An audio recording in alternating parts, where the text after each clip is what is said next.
afirmar diante daquilo que já foi divulgado, que existiu um conluio na condução da investigação da Lava Jato, e que ela tinha dois objetivos principais. O primeiro deles, o objetivo de impedir que Lula pudesse ser candidato. Não só do ponto de vista do conteúdo da investigação, como da definição dos prazos, da rapidez. Todo esse processo foi devidamente orientado pelo juiz Sérgio Moro e pelo Dallagnol, sempre com o objetivo de evitar que o Lula possa ser candidato. Num segundo momento, claramente, o foco do conluio criminoso passa a ser medidas que pudessem evitar que Fernando Haddad pudesse vencer a eleição.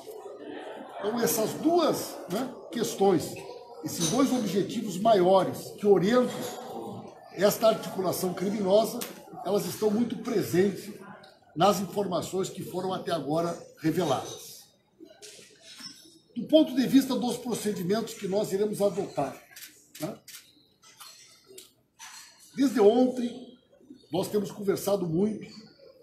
Conversei com a deputada Jandira, com o deputado Freixo, com a nossa presidenta Gleisi, com os dirigentes de outros partidos. Nós faremos uma reunião hoje à tarde de parlamentares, à tarde e à noite.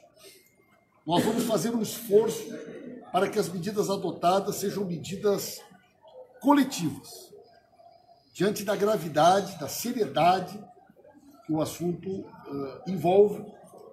Nós queremos evitar ao máximo iniciativas individuais para que nós possamos, de maneira conjunta e de maneira coletiva, adotarmos de maneira consistente procedimentos.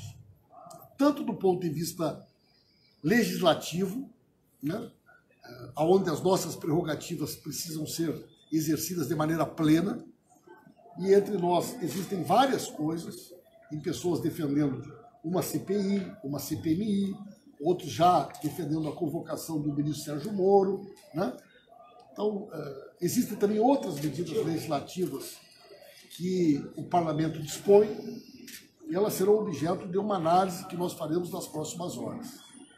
Existem também medidas que são medidas de caráter judicial. Estas medidas, é preciso que a gente separe, aquilo que são procedimentos institucionais que afetam o país e questões particulares que diz respeito a uma outra pessoa envolvida nesse processo. As medidas judiciais que têm que ser adotadas, elas precisam ser medidas que preservem a possibilidade de que essa investigação seja levada às últimas consequências com a isenção que ela precisa ter.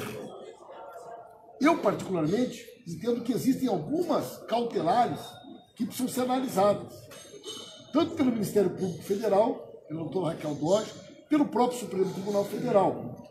Eu já vi que agora pela manhã, conselheiros do Conselho Nacional do Ministério Público já fizeram uma representação pedindo uma abertura no Conselho Nacional do Ministério Público sobre a conduta dos procuradores.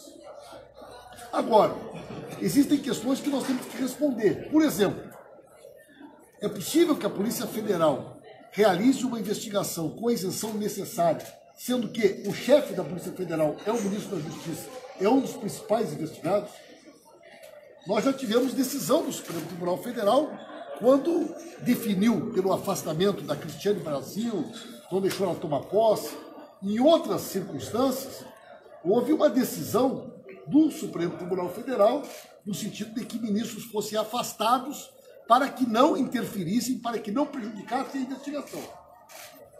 É possível, pergunta que eu faço, que a Polícia Federal adote os procedimentos necessários, sendo que alguns dos delegados da Polícia Federal que possivelmente estão envolvidos nessa trama, hoje ocupam cargos chaves na estrutura da Polícia Federal e no próprio Ministério da Justiça? Segundo lugar, que procedimentos serão adotados pela PGR? Me parece, inclusive, que na medida que os procuradores utilizaram, todos eles, telefones funcionais, esses telefones não são de uso particular. não são telefones privados. Seria de bom ouvir que fosse determinado imediatamente o recolhimento desses aparelhos, para que eles possam ser periciados e para que não ocorra um processo de destruição de provas, né? Inclusive combinando depoimentos, procurando eventuais testemunhas. Quer dizer, que procedimentos cautelares serão adotados para evitar uma ação organizada por parte dos procuradores envolvidos neste esquema criminoso, no sentido de que eles possam vir a destruir provas, apagar rastros, inclusive da nuvem utilizada nessa troca de mensagens e de informações que tem orientado, né, o debate sobre os temas que foram divulgados ontem, né? Possivelmente nós faremos amanhã uma reunião com os presidentes dos partidos políticos, né? Conversei com a presidenta Gleisi, a presidenta Gleisi já conversou com o presidente Lupe, com o presidente Siqueira, nós já conversamos com o PSOL, com o PCdoB, né? Pelo menos esses 5 partidos, inclusive o PDT e o PSB, estarão reunidos amanhã, né? Possivelmente a reunião ocorrerá amanhã ao meio-dia, para, do ponto de vista institucional, não só das bancadas, mas também dos partidos, serem definidas a estratégia que será adotada no próximo período. Por fim, eu conversei hoje pela manhã com a defesa do presidente Lula, né? Conversei com o doutor Cristiano Zanin e o doutor Cristiano me informa que a defesa do presidente Lula estará, durante todo o dia de hoje, debruçada sobre as informações, fazendo um levantamento detalhado, né, de datas, de prazos, e que amanhã o doutor Cristiano estará em Curitiba, vai tratar esse assunto com o presidente Lula, e do ponto de vista da defesa do presidente, né, ele pretende definir, né, junto com ele, quais são os procedimentos, quais são as iniciativas que serão adotadas.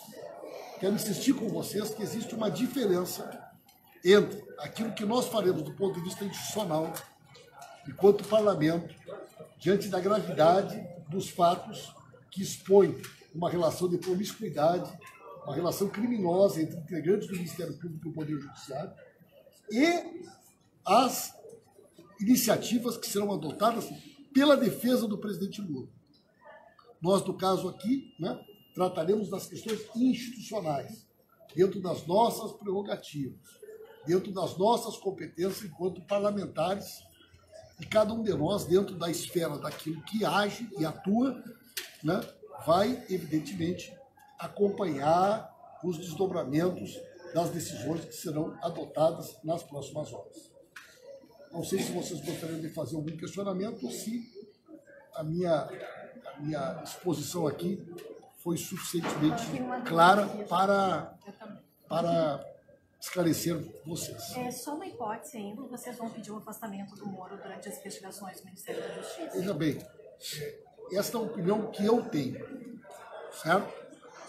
Eu entendo que é absolutamente impossível que a Polícia Federal promova uma investigação sobre os fatos com a isenção que nós precisamos, sendo que um dos principais envolvidos na suspeita das ilegalidades, das questões criminosas que foram cometidas, seja o ministro da Justiça, que é nada mais, nada menos o chefe principal da Polícia Federal, né?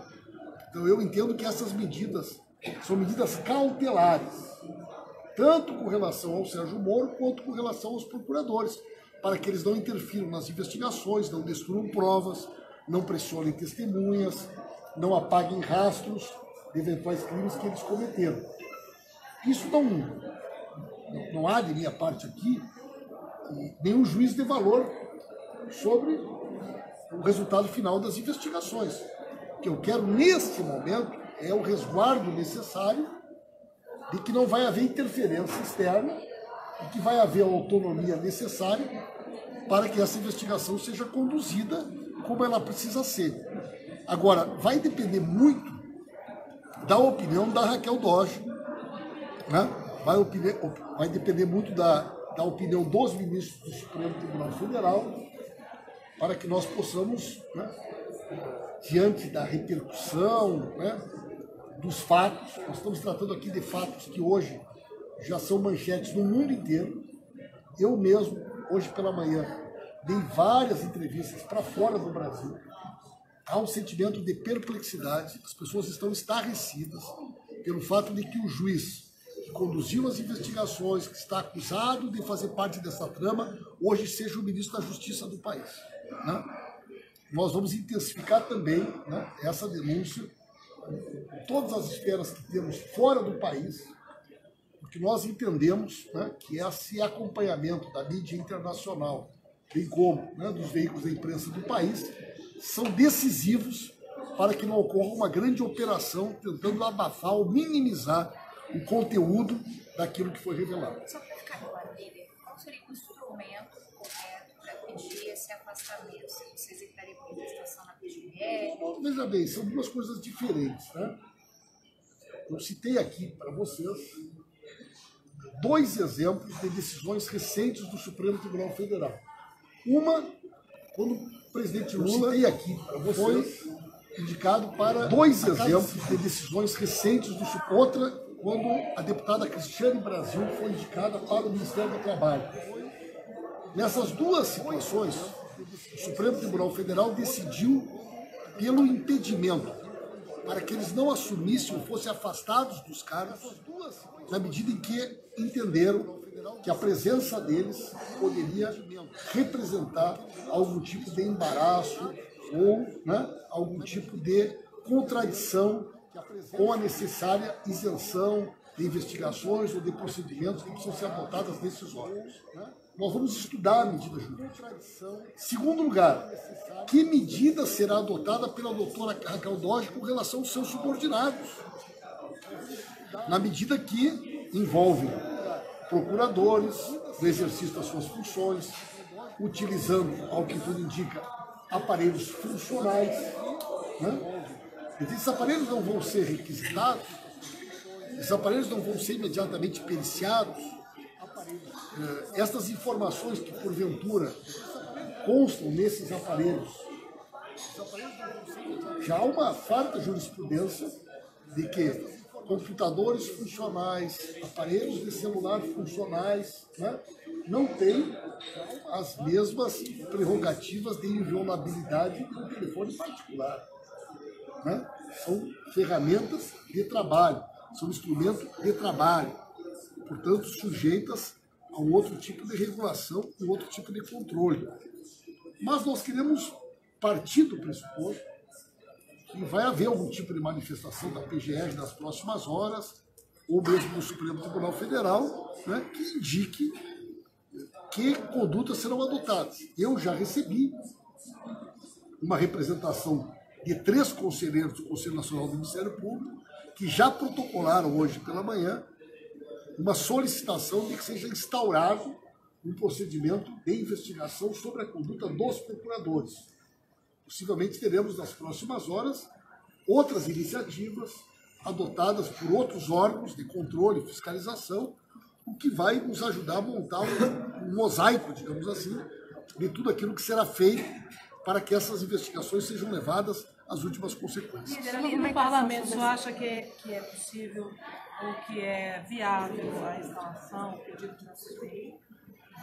Olha, eu entendo que essa decisão é uma decisão muito importante, é uma decisão que tem repercussão da relação do Poder Legislativo com o Poder Judiciário, com o Ministério Público. Agora, diante da gravidade dos fatos, tem uma certeza que a gente não pode fugir. Quer dizer, o parlamento ele não pode assistir o que está acontecendo de maneira impassível, né? Tem manifestações claras com relação ao parlamento. Tem dentro das conversas, né, fatos concretos que envolvem, né, o parlamento, que envolvem parlamentares. Nós vamos conversar hoje com os partidos da oposição e eu pretendo ainda hoje conversar com o presidente Rodrigo Maia para que a gente faça uma consulta institucional aos líderes de todos os partidos, para que nós possamos, se for instalada uma CPI, instalar uma CPI que tenha o caráter institucional necessário que ela precisa. Os fatos são tão graves, os fatos são tão relevantes, que nós devemos afastar, né, os interesses particulares e individuais dos partidos ou de setores da sociedade. Né? Nós estamos diante de um fato que coloca em xeque, né, a isenção de instituições que são absolutamente necessárias para a garantia do Estado Democrático de Direito no país. Né? Então, eu revelo para vocês assim, né, um estado de perplexidade, né, e fico imaginando que se isso que saiu até agora é 1%, o que mais vai aparecer nas próximas horas? O Intercept fala em documentos, em vídeos, em áudios, em fotos e demais conversas entre procuradores e outras autoridades da República que serão reveladas nas próximas horas. Como que isso afeta o andamento das pautas do governo aqui no Congresso? A gente tem votação do PL 4, a gente tem representação do relatório da essa semana. O senhor acha que contamina? Gente, eu fiz uma reunião da nossa assessoria técnica agora de manhã, exatamente no sentido de que a gente não podemos perder o foco de tudo mais que está acontecendo. Né? Vamos por partes. PLN 4. Certo? Nós não aceitaremos o jogo de chantagem da maneira irresponsável que o governo está propondo fazer esse debate. Eu fiz um levantamento hoje de manhã. O presidente Bolsonaro anuncia que terá que suspender o pagamento do BPC se nós não votarmos o PLN 4 esta semana. O total do valor que consta no PLN 4, das rubricas necessárias para pagamento até o final do ano do BPC, tanto dos idosos em situação de carência, como das pessoas com deficiência, é de 30 bilhões até o final do ano. Portanto, ele precisa de alguma coisa em torno de 5 bilhões por mês. Se de fato a preocupação do governo emergencial é essa, nós não teremos nenhuma dificuldade para aprovar a liberação de 5, 6 ou até mesmo dos 30 bilhões. Né? Para o pagamento das demais questões que o governo alega, o risco de descontinuidade orçamentária, que envolve o Pronaf, o Bolsa Família, a assessoria técnica da Câmara e do Senado chegou à conclusão de que eles precisam algo em torno de 90 bilhões de reais. Os representantes do Tesouro, que estiveram conosco nos debates da Comissão de Orçamento, falam que o governo precisa em torno de 115 bilhões, mas tem um risco de não se realizar uma receita esperada na ordem de 30 bi, portanto, seria 145 para o governo ter uma folga. O governo está solicitando 248 bilhões. Para que os senhores e as senhoras tenham uma ideia, só de juros da dívida, 248 bilhões significa para o ano que vem mais 26 bilhões de reais de dívida para o país. Então nós não estamos tratando aqui de uma firula, nós estamos tratando de algo extremamente importante, grave para o país e para o nosso futuro. O governo que não dialoga com a oposição, que não dialoga, acha que pelo Twitter, fazendo ameaça em bravata, vai alterar o nosso ponto de vista. Eu fui presidente da Comissão do Orçamento. Nós temos um conjunto de parlamentares que conhecem a matéria. Jair Bolsonaro é um neófito, os filhos mais ainda. Não tem um interlocutor que sequer tenha lido o orçamento. E acha que nós vamos nos dobrar para a ameaça, né, tosca, do tipo que ele fez pelo Twitter, que eu não sei nem se é ele, ou seus filhos, porque é que tem a conta das redes sociais dele. Então, o PT está em obstrução, não vai votar o PLN 4. E vamos exigir do governo com transparência, um compromisso para nos dizer onde é que eles querem colocar o dinheiro. Aonde que eles querem colocar esses 100 bilhões a mais que eles estão pedindo.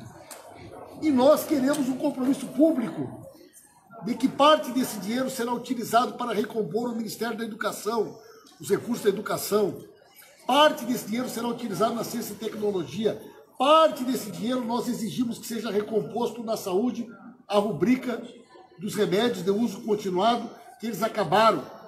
Parte desse recurso nós queremos que seja utilizado para pagar 3 bi do Minha Casa Minha Vida, que foram executados no ano passado e até agora não foram pagos. E queremos parte desse dinheiro para a agricultura familiar, né? Que também foi duramente abalada na sua questão orçamentária. Se o governo não quiser dialogar conosco, nós somos 137 no máximo, eles têm 400 e tantos. Por que essa necessidade? Aí o Bolsonaro diz que a culpa é da oposição, mano. Bota a base. Bota os votos do governo no plenário. Agora querem pedir para a oposição resolver o fato de que o governo não tem apoio dentro do Congresso? Líder, reforma da Previdência. A última questão, reforma da Previdência. Nós tivemos uma reunião a semana passada dos líderes da oposição com o relator. Ele havia anunciado que apresentaria o relatório na quinta, depois ficou para a sexta, depois ficou para a segunda, depois ficou para a terça, agora está falando na quinta, né? Nós temos aí uma reunião com os governadores, que ocorrerá essa semana, e no substancial, né, nós não encontramos, por parte do relator, uma sinalização que pretende alterar questões que para nós são fundamentais na proposta que nós não gostamos de chamar de reforma, mas de tentativa de destruição da Previdência Pública no Brasil. Por conta disso, né, a nossa posição permanece inalterada e nós vamos, junto com os demais partidos da oposição, votar contra o texto global que deve ser apresentado pelo relator na comissão especial e, posteriormente, manteremos essa posição, ampliando, inclusive, a mobilização no país a partir da greve geral da próxima sexta-feira, dia 14, para buscarmos os votos necessários para derrotar a proposta do governo. O governo não tem os votos. O governo Bolsonaro não tem os 308 votos para aprovar a reforma da Previdência. Nós temos condições de derrotar essa reforma. E não vamos fatiá-la para tentar enganar um ou outro ponto, como se isso pudesse representar algum tipo de avanço. Essa proposta é uma proposta antipopular, é contra a classe trabalhadora, é contra o povo brasileiro, não trata das grandes distorções, não trata dos grandes privilégios, e por isso a nossa bancada mantém a sua posição. Votamos contra na comissão especial integralmente o texto da reforma da Previdência. Inclusive na questão de estados e municípios na reforma, a reunião de governadores, inclusive governadores da oposição, que apoiam que estados e municípios fiquem na reforma. A bancada do Partido dos Trabalhadores votará contra o texto, integralmente, né? Nós não vamos votar o texto fatiado. Nós iremos votar o texto integralmente, de maneira contrária. Inclusive as emendas que nós apresentamos, todas elas são nesse sentido, né? São emendas que em nenhum momento elas procuram amenizar, tratar de temas específicos, né? E não há nenhuma disposição por parte do nosso partido em alterar esse seu posicionamento. Deputado, eu não sou da imprensa. Eu já falo com o senhor. Tá bom. A reunião de hoje à tarde, quem vai participar?